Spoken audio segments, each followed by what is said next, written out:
মাত্র ১ ঘন্টা আগেও আমি ছিলাম কেবল একজন হাই স্কুলের ছেলে যে সবে তার ফাইনাল শেষ করেছে। তখন আমি বিন্দুমাত্র জানতাম না যে নায়ক সাজার চেষ্টা আমাকে কোনো এক গুন্ডার হাতে খুন হতে বাধ্য করবে। কিন্তু সামহাও আমি একদম অক্ষত অবস্থায় একটা সংকীর্ণ ছোট ঘরে জেগে উঠলাম। সুজুকি নামে এক দয়ালু মানুষ আমাকে সবকিছু বুঝিয়ে দিলেন। দেখা গেল সেই ঘরের সবাই আগেই একবার করে মারা গেছে। এখন আমাদের সবার ভাগ্য ছিল এই অদ্ভুত কালো গোলকের হাতে। বেঁচে থাকার একমাত্র উপায় ছিল গোলক যে মিশন দিত তা সম্পন্ন করা। তিনি কথা শেষ করতেই গোলক আমাদের নতুন মিশন দিল, নুরারি নামের এক দানবকে নির্মূল করা। কি হচ্ছে তা আমি বুঝে ওঠার আগেই অন্য দলের সদস্যরা আগেই প্রস্তুত হয়ে গিয়েছিল। তারপর কোন রহস্যময় শক্তি আমাদের দেহগুলোকে টেলিপোর্ট করতে শুরু করলো। চোখের পলকে আমরা ওসাকার এক রাস্তায় নিজেদের খুঁজে পেলাম, চারদিকে মৃতদেহ ছড়িয়েছিল। পরের সেকেন্ডেই এক মুখহীন নারী দানব সরাসরি আমাদের দিকে ঝাঁপিয়ে পড়ল। সুজুকি ঘাবড়ে গিয়ে গুলি চালাতে শুরু করলো, কিন্তু তার অস্ত্র লড়াইয়ের জন্য প্রস্তুত ছিল না। সংকটময় মুহূর্তে নিশির সুযোগ দেখে একটি মাত্র গুলিতে দানবটিকে থামিয়ে দিল। কিন্তু এ তো ছিল কেবল শুরু। হঠাৎই আমাদের ডিটেক্টরগুলো সতর্কবার্তায় কাঁপতে শুরু করলো। অসংখ্য দানব যখন রাস্তাগুলো ভরে ফেললো, তখন কিংবদন্তি ১০০ দানবের রাতের শোভাযাত্রা আনুষ্ঠানিকভাবে শুরু হয়ে গেল। তাই বাঁচার জন্য আমরা ঘুরে দৌড় দিলাম, কিন্তু দানবগুলো দ্রুত আমাদের ধরে ফেলো।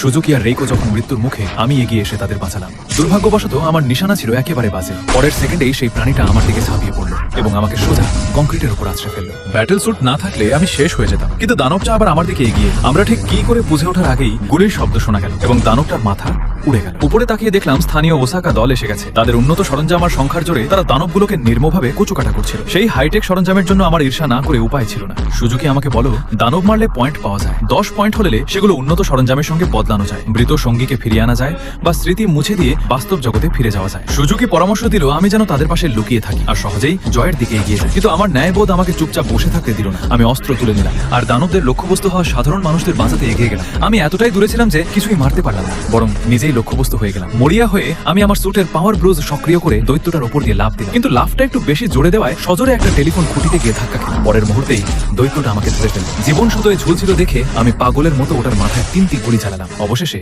আমি আমার প্রথম শিকারটি করতে পারলাম। আমার এই বীরত্ব ওসাকা দলের কিয়োকো নামের এক সদস্যের দৃষ্টি আকর্ষণ করল। টাক মাথা লোকটি ছিল জর্জ, দলের সবচেয়ে শক্তিশালী খেলোয়াড় যে 3 বার পারফেক্ট রান করেছিল। লম্বা লোকটি ছিল নোবুও এবং তার ঝুড়িতে ছিল 4টি পারফেক্ট রান। কিন্তু তাদের মধ্যে সবচেয়ে শক্তিশালী ছিল তাদের দলের এক কিংবদন্তি চরিত্র ওকাহাজিরো। সে 7টি পারফেক্ট রান করেছিল। তার কৌশল ছিল প্রথমে নিজেকে ছদ্মবেশে রাখা, তারপর দৈত্যদের সম্পূর্ণ অপ্রস্তুত অবস্থায় ধরা। কিছুক্ষণের মধ্যেই ওসাকা দলটি সাধারণ পোশাক পরেই সব ছোটখাটো শত্রুদের নিশ্চিহ্ন করে দিল, কিন্তু বাকি দানবগুলো তাদেরকে আত্মরক্ষামূলক অবস্থানে ঠেলে দিতে শুরু করলো। ঠিক তখনই জর্জ শান্তভাবে একটি বিশেষ অস্ত্র বের করে দানবটির দিকে নিশানা করল। 3 সেকেন্ড পরেই কোনো এক অদৃশ্য শক্তির আঘাতে প্রাণীটি মুহূর্তের মধ্যে রক্তের পুকুরে পরিণত হয়ে গেল। কিন্তু যেই মুহূর্তে সে আরেকটি দানবকে শেষ করতে যাচ্ছিল, তখনই এক চমকপ্রদ ঘটনা ঘটল।